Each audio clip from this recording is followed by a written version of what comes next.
ঈদের লম্বা ছুটিতে কক্সবাজারে ভিড় করেছেন হাজারো পর্যটক। বড়িয়া আবহাওয়া উপেক্ষা করে সৈকতে এখন মানুষের ঢল।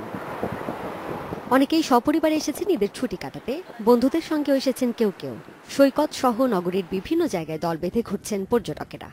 ফ্যামিলির সাথে এসেছি, ভিজা হচ্ছে, তারপর আশেপাশে ঘোরাফেরা হচ্ছে। আবার আজকে ইনানি বিচে যাব। কক্সবাজার ঈদ করে আমার খুব ভালো লাগছে। আর আমার পাশাপাশি আমার বন্ধু বান্ধব আছে। নগরীর বেশিরভাগ হোটেলে কোনো কক্ষই ফাঁকা নেই। বেশি চাহিদা সাগর তীরের হোটেল ও মোটেলের। 400 যে হোটেল মোটেল রয়েছে তার প্রায় 70 থেকে 80% মতো রুম বুক হয়ে গেছে। আমরা আশা করছি অল্প কয়েকদিনের মধ্যে বাদবাকি রুমগুলো বুকিং হয়ে যাবে। পর্যটকদের নিরাপত্তায় কাজ করছে ট্যুরিস্ট পুলিশের 1.5 শতাধিক সদস্য। নিরাপত্তায় কোনো ঘাটতি নেই দাবি করছেন কর্মকর্তারা। ফুলচুরি, ইনানি, দরিয়ানগর, টেকনাফ সব জায়গায় আমাদের ফোর্স থাকবে। পাশাপাশি আমাদের এবার একটা টাইগার পার্টি থাকবে, 3টা মোটরসাইকেল এবং একটা পিকআপের টহল টিম।